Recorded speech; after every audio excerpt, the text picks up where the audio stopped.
Hey guys, welcome back to Coach Hall Writes. Chances are, as you progress through AP Lang, you're going to hear the word commentary quite a lot. In fact, it's so important that there's even an evidence and commentary row in each of the 3 free response question rubrics.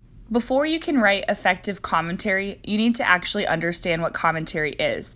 Commentary is your analysis. It is your own interpretation of the sources, the passage, or the topic, depending on which type of essay you're writing.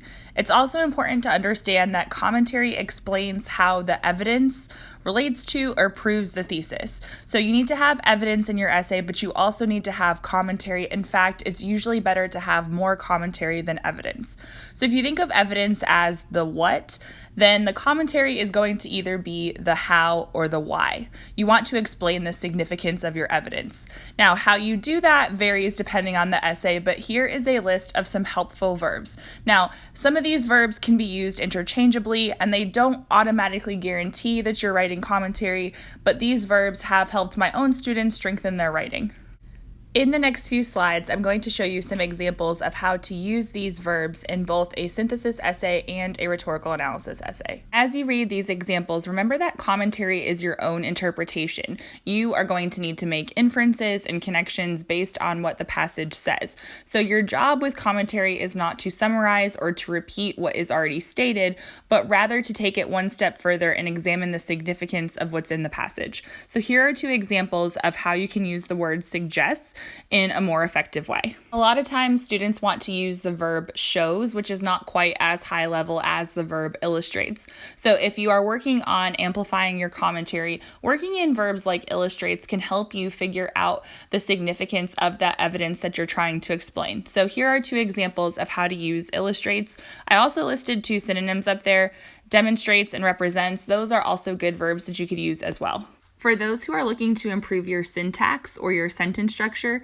go ahead and take note of the second example. There's a dependent clause at the end of that sentence that says creating an intimate and reverent tone. And so that's a way to not only add on another layer to that sentence, but it's also a way to work in the tone without having to say the tone is reverent, because that's not as fancy. If you find that you're using the verb illustrates too often in an essay, a good backup to have is highlights, because sometimes the verb highlights can be used in place of the verb illustrates. So here is an example of how to use that in both a synthesis essay and a rhetorical analysis essay. This next verb is one that I tend to see less frequently in essays. However, it is a good one to know, and that is signify. So it means indicates, and here are 2 examples of how you might use this verb in a more effective way. Another verb that I tend to see less frequently in student work, but a verb that is very helpful if you're trying to develop your commentary, is the verb exemplifies. While I do believe it is helpful to not only know which verbs help to develop your commentary, but also to see how those verbs can be used properly,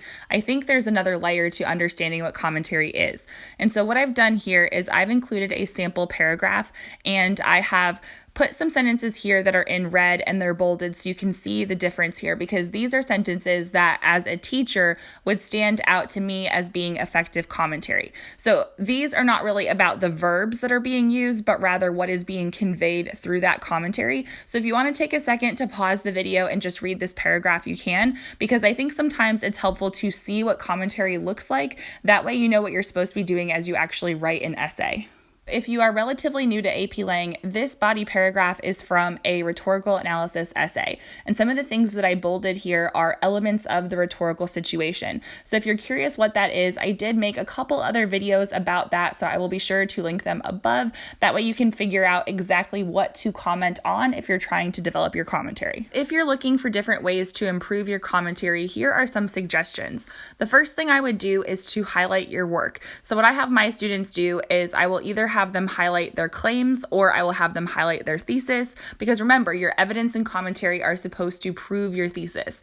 In a different color, I'll have them identify their evidence, and in a third color, I'll have them identify their commentary. So if they highlight it properly, if they've written a paragraph the way I want them to, whatever color their commentary is the color that I should see the most frequently on their paper, because the goal is to have more commentary than evidence. I would also want to see the colors alternating, because we don't want to have a big block of evidence and then a big block of commentary, we want it to be layered. And so color coding helps you visually see what you're considering commentary and what you're considering evidence. If you struggle with identifying evidence and commentary, though, this might not be the best exercise for you. So something else that you might try is you might look at some release samples from the College Board. I would start at maybe a 3 out of 6 if you're looking at the new rubric, and I would work my way up to maybe a 5 out of 6 or a 6 out of 6 if you want to. Sometimes looking at a perfect score, 6 out of 6, can be really intimidating though, so just kind of keep that in mind. And what I would do is I would look at the essay and I would try to identify what I think is commentary, and then I would look at the scoring notes and I would try to figure out why that essay received the score that it did. Because if evidence and commentary are 4 possible points on the rubric, you need to know what readers are looking for. And I'm a very visual learner myself, so I would like to see a model of that. So I would look at the essays that have been scored using the 6-point rubric. There are some out there on the old 9-point rubric, and it's not that those aren't valuable, but if you're working for the current exam, I would look at the 6-point rubric just so you can see exactly how you will be evaluated. So as you are reading these release samples from the College Board, I would try to note what you think is effective and ineffective about each of the essays. That way you can start to figure out what you want to emulate and what you don't want to emulate. The last thing I might recommend is talk to your teacher or a peer and have them highlight for you what they think is your effective commentary, and then have them point out a couple of places that might be less effective. That way you can know what is resonating with your reader and what is not. So you can keep doing the things that are working well, and then you could try to fix and avoid the things that are not working well. Now, if it's the beginning of the school year when you're trying to do this, I might not do this exercise right away, but it is something that you can consider as you're working through your AP Lang year. Another variation of this is, instead of looking at the College Board samples, if you have a friend who's receiving strong scores in evidence and commentary, and it's something that you're struggling with, you might ask that peer if you could look at their essays just so you can kind of compare your work to theirs. You might even ask them if they could explain their thought process to you, because to be honest, sometimes peers explaining it to peers works better than a teacher trying to explain it to a student. So learn from your peers if you can, and learn from different models. That way you know what to do when you're actually writing your own essay. If you found this video to be a helpful introduction to understanding commentary, do me a huge favor and hit that thumbs up button, and also make sure that you're subscribed with your notifications turned on so you don't miss any more of these AP Lang FAQ videos. And until next time, guys, happy writing!